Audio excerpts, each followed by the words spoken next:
안녕하세요. 반갑습니다. 이재문의 팡팡 꿈동산 모여라 첫 회입니다. 부동산에 대해서 이제 여러 가지를 이야기하다가 이제 한번 새롭게 또 채널을 만들어서 시청자 여러분들과 정보를 공유하며 한번 함께 생각해보는 기회를 만들고자 이 자리를 마련했습니다. 그 첫 번째 초대 손님으로 요즘 유튜브에 뿐만 아니라 여러 가지 방송에서 열심히 나와서 부동산에 대한 많은 정보를 제공해 주신 김인만 부동산 연구소의 김인만 소장님을 모셨습니다. 소장님 반갑습니다. 안녕하세요. 네, 반갑습니다. 야, 오늘이 1회네요. 네, 영광입니다. 원래 처음이 중요하잖아요. 네, 이거 워낙 잘 나가시잖아요. 진짜 오늘 너무 기분 좋고요. 네. 열심히 하도록 하겠습니다. 네. 이제 저희가 이제 첫 번째 주제로 이제 최근에 이제 둔촌주공하고 무순위 청약, 그렇죠. 줍줍이라고 얘기하는 그렇죠. 네. 그걸 해서 이제 이 청약이 이제 완판되다 보니까 이제 많이 이제 부동산 시장이 앞으로 어떻게 될까에 대한 고민을 많이 하고 있는 것 같아요. 네네. 그 부분에 대해서 한번 우리 소장님하고 한번 의논해 볼까. 또 많은 분들이 또 궁금해 하시는 영역이 아닐까 이렇게 생각을 합니다. 이게 부동산이 참 재밌어요. 그렇죠? 네. 다 죽어가가지고 끝날 줄 알았는데 끝나지 않고 최근에 보니까 또 약간씩 덜썩이면서 또 거래도 늘어나는 지역들도 있고 평택 같은 경우는 또 분양 결과가 안 나와가지고 또 안 좋은 지역들도 있고 굉장히 온도 차이가 많아가지고 기자분들도 전화 많이 와요. 이게 뭐 어떻게 되는 거냐 막 물어보는데 사실 저희들도 좀 굉장히 좀 어려운 부분이 한 달 전하고 지금하고 또 너무 다르고요. 12월 달, 1월 달, 2월 달이 계속 이렇게 격변의 상황이 이어지다 보니까 좀 헷갈리긴 하는데 첫 번째 많이 물어보는 게 둔촌주공. 네. 이거 완판을 어떻게 봐야 되느냐. 진짜 부동산이 이제 살아나는 거야? 라고 물어보는데 저는 그렇게 봐요. 서울이니까. 서울이고 둔촌주공은 원래 이게 미분양이 날 곳은 아니다. 근데 부동산 시장을 잘못 만났다. 저는 권투 경기에 많이 비유를 하는데요. 이제 작년 금리가 많이 올랐잖아요. 설마 하다가 이제 하반기 넘어가니까 장난이 아니네. 충격을 먹죠. 카운터 펀치를 저는 맞았다고 보는데 그래서 10월 달, 11월, 12월에 폭락했잖아요. 그 집값이. 카운터 펀치 맞고 잠시 다운됐다가 이제 1월 달에 이제 규제가 풀리면서 냉수 한 잔 먹고 정신을 차려서 지금은 이제 2라운드 시작됐다. 1라운드 끝났다라고 보거든요. 그래서 둔촌주공 완판이 어떤 의미가 있냐면 아마 이게 12월 달 분위기였으면 안 됐을 거예요. 그때는 뭐 정신없잖아요. 카운터펀치 맞고 정신없었는데 이제 냉정을 좀 찾았다 시장이. 매도자 매수인가? 그럼 냉정하게 보면 둔촌주공이 과연 미분양이 날 것인가 라고 생각하면 아니라는 거죠. 그러면 전체 부동산 시장이 그거는 살아나느냐? 저는 그것도 아니라고 보거든요. 이거는 둔촌주공만의 문제고 서울의 문제다. 이번에 영등포자이도 흥행이 꽤 잘 나왔잖아요. 그 정도면 70 몇 대 1이라고 그러죠. 그렇죠. 흥행 잘 나왔는데 거기는 왜 흥행이 잘 나왔느냐? 역시나 서울이고 분양가가 전용 84가 11억 정도라고 제가 확인을 했는데 자 그러면 11억을 비싸게 보느냐 낮게 보느냐는 이제 보는 관점에 따라서 다른 거죠. 시장의 수요자들 무주택자들 집을 기다리는 분들한테는 11억 더 떨어지는 거 아니야?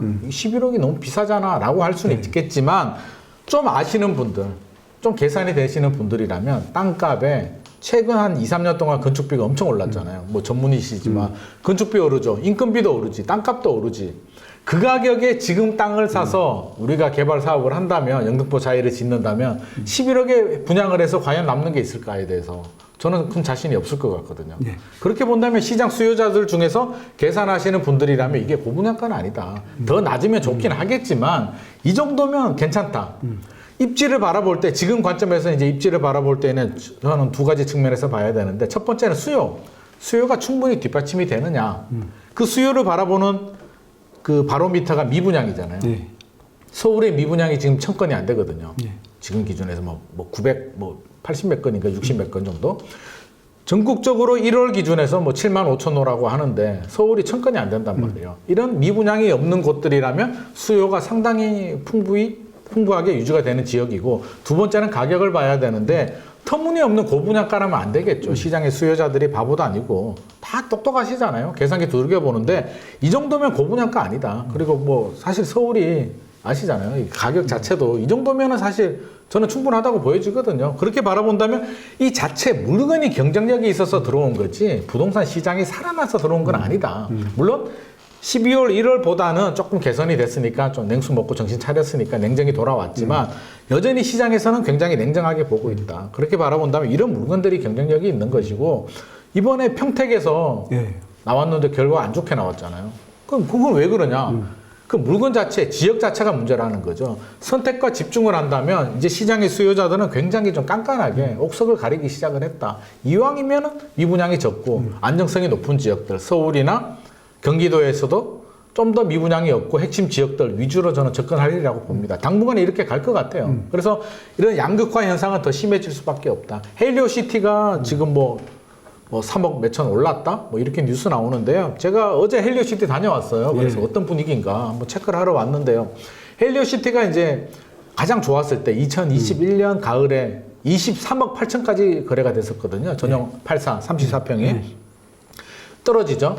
작년에 2022년 하반기에 떨어져가지고 올 초에 얼마가 거래가 됐냐면 뭐 13억짜리는 특수 거래니까 빼고요. 15억에서 16억 정도 금매물이 거래가 되다가 최근에 2월 말 기준으로 실거래 신고된 거 보면 18억 9천까지 올랐거든요. 그래서 뉴스에서 3억 몇천 올랐다라고 하는데 오르긴 올랐죠. 현장 부동산 이야기 들어보니까 거래가 생각보다는 지금 활발하다. 전세도 조금 오르고 매매도 오르는 분위기다. 물론 부동산들이 다 잘 먹고 잘 살지는 않지만 절반 정도는 괜찮다. 다른 지역에 비해서 굉장히 괜찮다라는 이야기를 하고 있기 때문에 이건 헬리오시티가 저는 서울의 이제 부동산 시장을 좀 대표한다고 보여지거든요. 일단 최악은 지나갔다. 지금 분위기라면. 하지만 끝이냐 그러면 저는 끝에는 동의하지 않고요.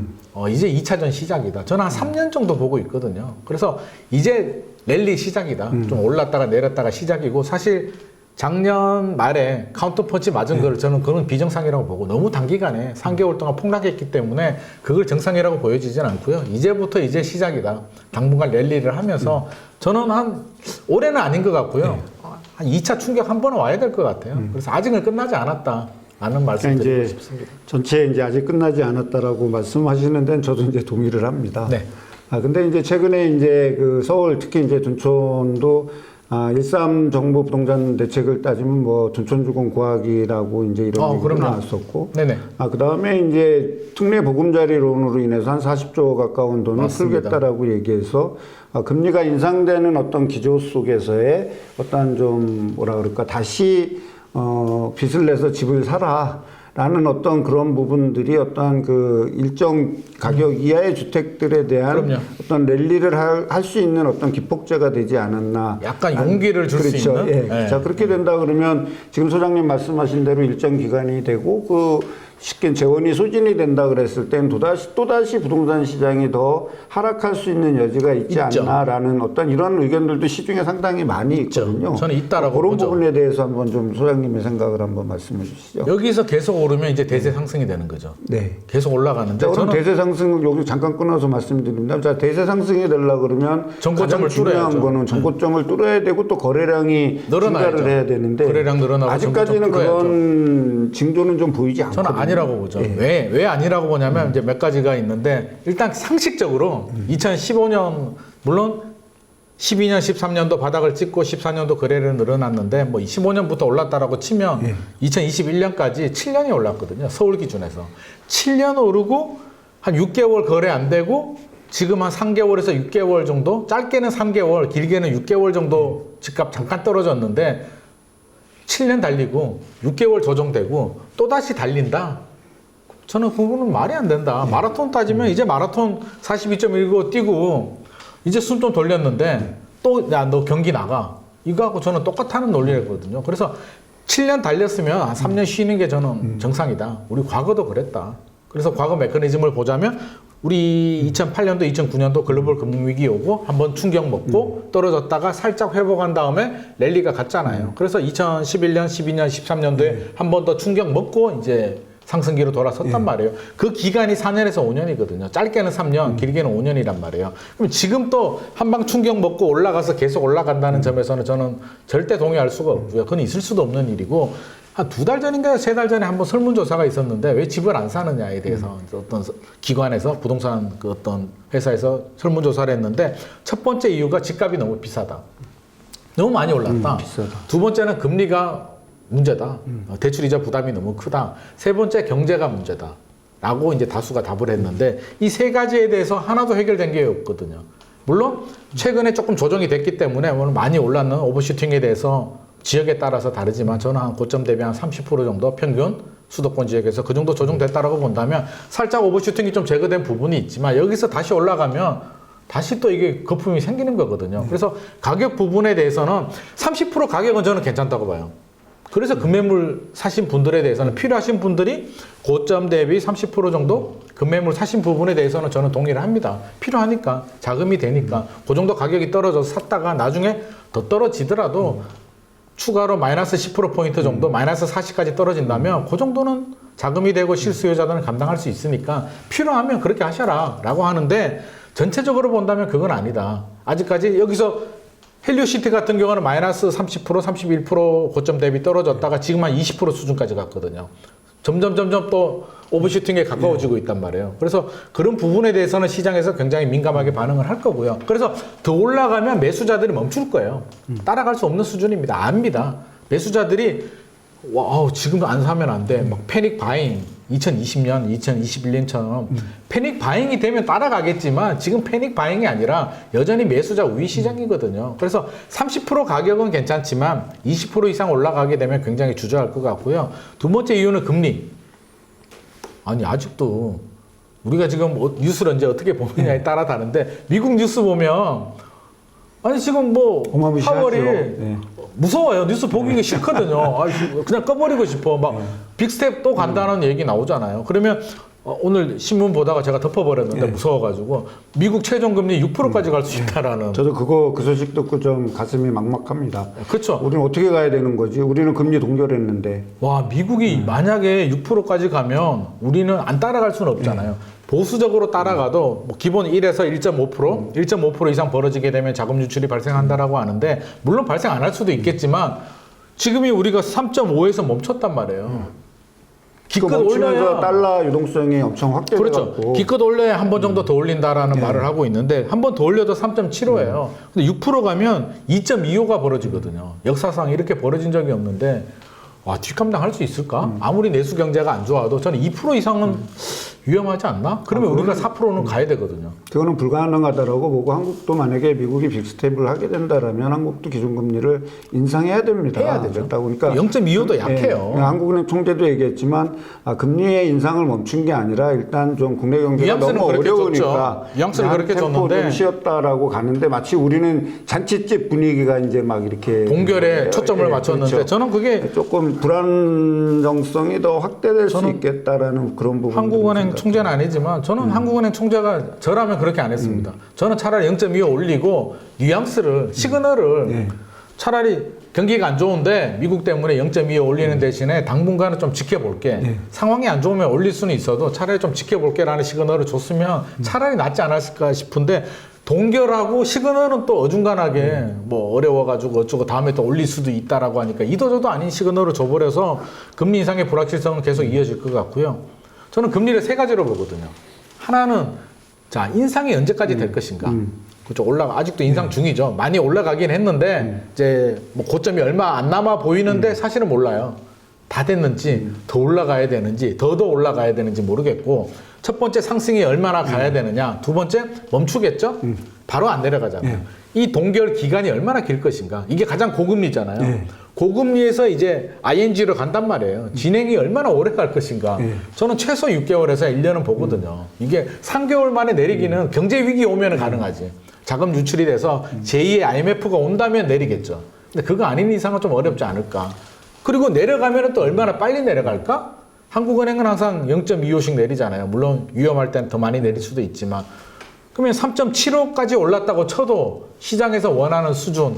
기준금리가 1%대 정도 가야 대출금리가 2%대 가니까 1년 안에 그렇게 내려갈까요? 안 되잖아요. 저는 동의하지 소장님 말씀에 이제 동의하는 게 뭐냐면 우리가 금리도 빠르게 올렸다 하더라도 자이언트 스텝, 빅 스텝 이런 식으로 해서 한 1년 8개월 정도 우리 한국 경제만 보더라도 금리가 그렇게 올라갔잖아요. 네네. 그러다가 이제 금리 인상이 이제 완전히 시장의 시그널이 멈춰서 이젠 금리 인상은 없겠구나, 이제 앞으로 내려갈 일만 있겠다라고 하더라도 소장님 말씀하신 대로 일정 기간을 지켜보고 그게 상당히 오래 내려갈 그렇죠. 때도 그렇게 내려갈 수밖에 없다라는 거죠. 1단계, 2단계, 3단계잖아요. 예. 상승이 1단계, 동결이 2단계, 예. 하락이 3단계인데 3단계. 이제 1단계도 안 끝났어. 그렇죠.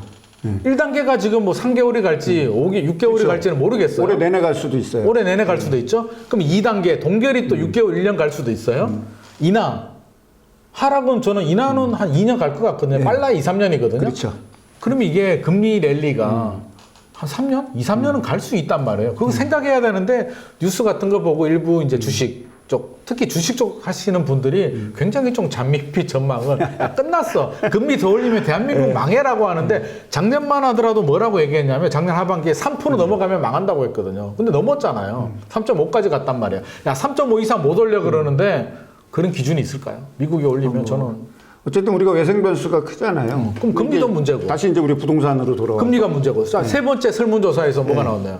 네. 경제가 어렵다. 네, 경제가 어렵다. 경제도 사실 이게 부동산하고 또 맞물린단 말이에요. 경제도 사실 지금 답이 없죠. 이렇게 여러 가지 불확실성이 산재되어 있는 상황에서 집값도 비싸, 금리 불확실성이 있어, 경제도 안 좋아. 이런 상황에서 다시 또 달린다. 부동산만. 또 저금리 유동성이 뭐 그런 장도 아니고. 그렇다면 현실적으로 냉정히 보면 달리기 쉽지 않다. 쉽지 않은 상황인데 너무 희망회로 돌리지 마라. 지금 일부 수요자들이 이제 뭐 거래가 되긴 되는데 거래량을 보면 여전히 물론 2월 아마 3월 달 거래량이 좀 늘어나긴 했을 거예요. 늘어나도 제가 볼 때는 1,000몇백 건이에요. 네. 서울 아파트가 거래 잘 될 때 기본 5,000건에서 잘 될 때는 15,000건까지 되잖아요. 서울 아파트가 180만 호에 1,000건, 500건, 1,500건이 무슨 큰 의미가 있냐고. 몇 개 거래 가지고 이렇게 되는 거 가지고 뉴스에서는 3억 올랐다, 4억 올랐다 이 점에 대해서는 너무 경거망동하지는 말자. 대신 필요하신 분들 자금이 되고 필요하고 내 집 마련은 이제 준비하다가 작년에 너무 가파르게 떨어지니까 멈췄던 분들은 고점 대비 30% 정도 떨어진 매물들 잡았다가 잘 살다가 우리 가족이 애 학군이라든지 부모님 봉양이라든지 뭐 혼인이라든지 이유가 있잖아요. 잘 살다가 뭐 조금 더 떨어지면 어쩔 수가 없고 나중에 또 뭐 우상향하면 또 집값 오를 수 있으니까 그렇게 하시는 분들은 괜찮은데 집이 있는데도 또 투기하려고 야 지금 오른데 지금 사야 돼 이렇게 들어가는 거는 상당히 위험하지 않을까 하는 생각을 합니다. 그러니까 지금 이제 시장 전망에 대해서 이제 말씀하신 게 이제 일단 비싸다. 그 다음에 이제 금리 인상에 대한 시그널이 여태까지 지속되고 있다. 그 다음에 이제 경제 상황이 안 좋다. 다수의 사람들이 그렇게 그럼 이제 생각한다는 여기서 한 가지 우리가 더 얹어서 정부 정책에 대해서 우리가 잠깐 또 얘기를 안 할 수가 없을 것 같아요. 네. 지금 이제 되게 긴축적인 국면에서 이제 대출 규제를 완화해주고 아까도 말씀드렸던 특례 보금자리론이라든지 이런 걸로 인해서 시중에서 상당히 유동성을 풀었잖아요. 네네. 유동성을 푸른 가운데에서 둔촌 주공이라든지 이제 서울 수도권의 이런 부분에서 이제 무순위 청약에서 전국에 계시는 분들이 여기에 이제 살 수 있게끔 하지 하는 규제를 완화함으로 인해서 이번에 청약 랠리에 따른 어떤 가수요가 추가로 붙었. 맞아요. 그래서 이제 경쟁률이 이렇게 나오지 않았나라고 저는 이제 이렇게 보고 있는데요. 소장님 생각은 좀 어떠신지? 정부 입장에서는 이제 분양 시장이 중요하죠. 사실 일반 기존 아파트에서 거래 몇 개 되는 게 중요하지는 않는데 우리가 분양하고 매매 시장을 저는 좀 구분해서 봐야 돼요. 왜냐하면 헬리오시티가 9,510세대잖아요. 그 대단지 중에 한 개, 두 개가 거래가 돼도 1억, 2억이 올라요. 근데 분양은 만약에 9,500세대 같으면 예를 들어서 절반이 분양이 돼도 4,500명이 계약을 해도 나머지 4,500개는 미분양이거든요. 지금 분양 시장이 물론 서울은 특수 케이스니까 서울만 바라보면 뭐가 좋아지는 것처럼 보이지만 절대 그렇지 않고요. 정부에서 규제를 풀어줬단 말이에요. 줍줍도 무순위 청약도 전국을 해주는데 이게 어떤 부작용이 생기냐면 양극화가 심해져요. 시장의 수요자들은 굉장히 보수적으로 접근하거든요. 지금까지 집을 사지 않은 분들, 무주택자들은 더 보수적으로 접근할 거고요. 투자 수요들도 이제 줍줍이 열렸는데 우리 같으면 자, 지방의 미분양이 늘어나잖아요. 바로미터인데 서울 수도권은 20%, 80%가 이제 지방 미분양인데 어디에 들어갈래? 라고 이제 길이 열렸잖아요. 부산, 제주도에 계시는 분들도 서울 원정 투자가 가능해졌단 말이에요. 줍줍 같은 경우에. 야, 너희 지역 할래? 서울 갈래? 그러면 서울로 들어오잖아요. 그러니까 서울은 더 좋아졌어. 저는 서울은 더 좋아졌다라고 보거든요. 그래서 이게 사실은 뭐 영등포 자이도 그렇고 이 정도까지 경쟁률이 안 나오는데 서울만 하면 이렇게 안 나오는데 전국이 열리다 보니까 이렇게 나오는 거고 반대로 생각하면 지방은 더 죽죠. 그러니까 지방의 미분양이 앞으로 더 증가될 수 더 있다고 증가한다는 우리가 거. 봐야 지방은 그러니까 전국 미분양은 더 증가하고요. 서울은 줄고 지방은 늘어나니까 정부 입장에서는 이제 딜레마에 빠지죠. 미분양이 늘어나면 문제가 금융시장으로 불똥이 튀잖아요. 결국 PF가 문제가 되는데 제가 볼 때는 뭐 대우건설이 왜 440억 포기하고 대우건설이 바보도 아니고 440억을 왜 포기했겠냐고요. 서울 같으면 절대 포기하지 않죠. 지방이고 미분양이 울산 같은 경우에 2022년 1월 달에 제 기억으로는 395개였는데 12월 달에 3,570이 되고 1월 달에 4,000개가 넘었거든요. 그런 미분양이 심각한 상황이니까 건설사들도 빠져버리는데 수요자들도 똑같은 거죠. 지방은 안 쳐다보게 되고 지방 미분양이 늘어났을 때 정부가 또 그럼 지방 미분양 구하기 들어가야 된단 말이에요. 그러면 지금 이렇게 정부에서 저는 전국으로 확대한 게 결코 도움이 되지 않는다. 서울 미분양만 구출하면 되는 문제 아니잖아요. 서울만 대한민국은 아니죠. 그렇죠. 그러면 저는 이거는 균형성이 있어야 좀 됩니다. 잘못됐다. 이걸 풀어져 버리면 서울은 좋아지는데 지방은 더 안 좋아진다. 우리 빨대 효과 있잖아요. 지방에 백화점이 생겼어요. KTX가 생겼어. 지방 백화점들이 다 망해버리잖아요. 왜? 명품 백 살 때 KTX 타고 서울에 좋은 백화점 가가지고 골라가면서 사야지 굳이 지방의 백화점 가서 좋은 걸 사냐고. 그런 현상하고 저는 비슷하다고 보거든요. 이제 서울로 가는 길이 열렸기 때문에 미분양 문제 더 심각해질 그럼 거예요. 지방에서 이제 서울로 쇼핑하러 오는 부동산 쇼핑하러 오잖아요. 지금 그 상황이잖아요. 상황이죠. 야, 집 있는 사람들도 들어와. 지역 안 볼게. 서울로 와. 결국에는 그 신호잖아요. 그럼 야, 이제 지방으로 가. 지금 이제 소장님 말씀대로 이제 우리가 쇼핑을 하러 왔어요. 그러면 이제 많은 분들이 또 고민에 빠지는 겁니다. 이 시장에 대해서. 자, 얼마 전까지만 해도 2021년서부터 2022년도에 영끌이 되면서 한 100만 호 정도의 거래가 됐고 그것이 어떤 주택 가격이 하락하면서 이제 상당히 많은 분들이 이제 영끌하고 역전세 문제를 이제 지금도 많이 지금 이제 고통을 받고 계시잖아요. 자, 그러면 고통을 받고 있는데 지금 이 상황에서 아직까지 저희가 이제 방송에서도 여러 가지 얘기했지만 당분간은 집을 구입하실 때가 아닙니다. 이렇게 얘기했는데 지금 시장은 청약률이 뭐 46대 1, 뭐 180대 몇 이렇게 나오는 데다가 지방에서 사람이 올라온다라면 야, 이것이 과거의 부동산 랠리를 또다시 반복하는 거 아니야? 그러면 주택을 사고자 하는 사람 입장에서는 이걸 사야 됩니까 말아야 됩니까? 불안하죠. 딜레마에 지금 빠질 수 있는데 지금 굉장히 불안하죠. 그 상황을 좀 말씀해 40대 1. 이제 다시 또 이게 랠리 시작하고 또 오르는 거 아니야라고 하는데 우리가 앞서서 이야기했듯이 저는 그럴 때 아니라고 보죠. 일시적인 현상이다. 우리 인내를 갖고 좀 기다려야 된다. 그럼요. 결론은 그거고요. 2008년도, 2009년도에도 뚝 떨어졌다가 외환 그 서프라임 모기지론 터지면서 뚝 떨어졌다가 좀 회복을 하고 그 다음부터 저는 아직도 기억나거든요. 그때 제가 이제 좀 투자를 하던 시절이기 때문에 저는 이제 투자 관점이었죠. 그때는 좀 오르길 바라는 관점이었죠. 좀 오를만 하면 떨어지더라고요. 그러다 또 살짝 올라요. 또 기대를 가지면 또 떨어져요. 이 랠리가 두세 번 반복이 되다가 한번 꼬꾸러졌거든요. 그래서 저는 지금도 똑같이 가지 않을까. 시장의 수요자들은 물론 불안하긴 하죠. 불안하긴 한데 기준점은 있어요.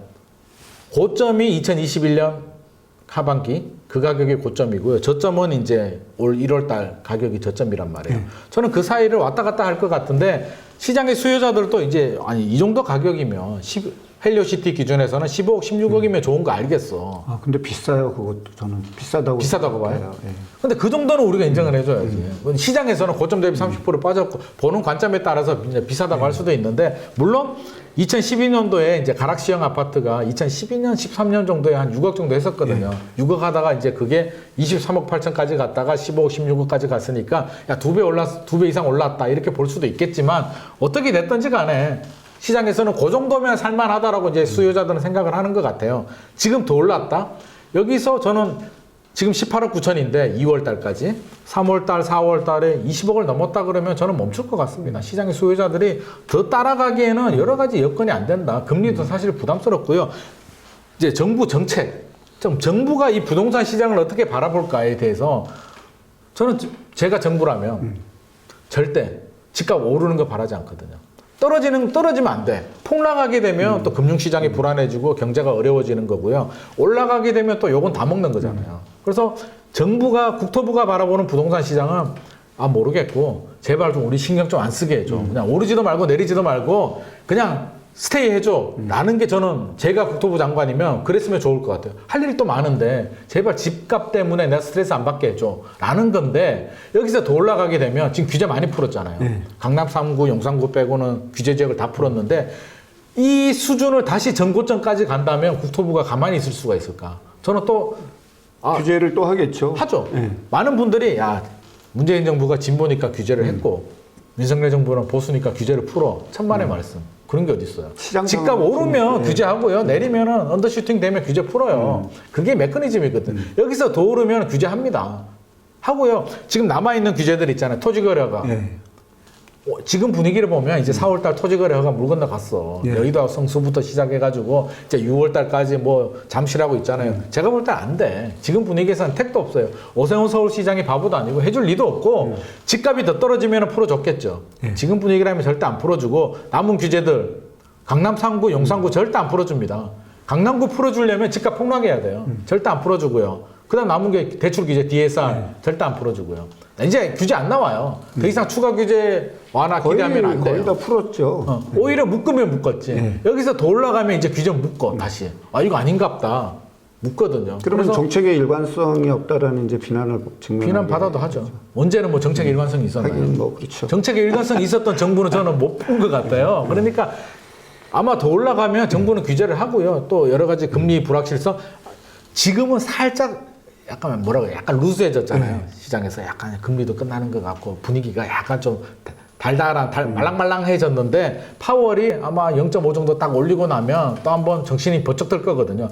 한국은행이 0.25나 최소 0.25 올려야죠. 0.5도 모르겠고 한 번 더 올리면 또 약간 공포 분위기 조성이 되거든요. 그러면 이거 아닌갑다 하면 또 거래가 안 되면 지금 여전히 매수자 우위 시장인데 거래가 안 되면 또 매수자들이 또 내리거든요. 그래서 저는 올랐다 내렸다가 이제 당분간 지속이 될 것이다. 폭락은 아니겠죠.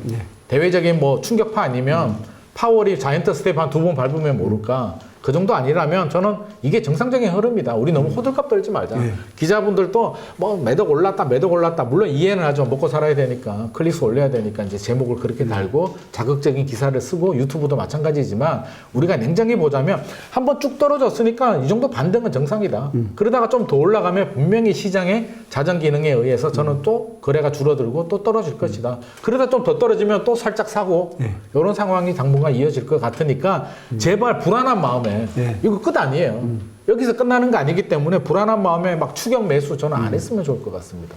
저도 뭐 지금 말씀하신 대로 추격 매수는 하지 말고 좀 시장을 불확실성이 걷어질 때까지 좀 관망하는 어떤 부분이 필요하다. 근데 이제 최근에 이제 언론 추세라든지 이런 데 보면 둔촌하고 이렇게 좀, 무순히 청약을 하다 보니까 과거의 어떤 얘기들은 다 싹 사라지고 마치 부동산이 좀 이렇게 살아나가는 것처럼 막 이렇게 논조가 지속되고 있는 게 조금 이제 아쉬운 부분이 있는데 여기서 이제 한 말씀 드리고 싶으면 최근에 은행권에서 나오는 부자 보고서의 내용을 분석해 본 결과 2021년, 2020년 연끌하는 동안에 부자들은 상당수의 부동산을 처분했다라는 통계 수치가 나왔습니다. 근데 그 부자들이 부동산을 처분하고 있는 그 상황에서 다시 이제 연끌들이 들어와서 다 받아줬다라는 얘기는 또다시 이것이 최근에 어떠한 그 반짝 랠리를 한다 하더라도 다시 반복될 수 있기 때문에 이제 그러한 부분들은 좀 우리가 냉정하게 좀 판단할 필요가 있지 않나 이렇게 생각하고요.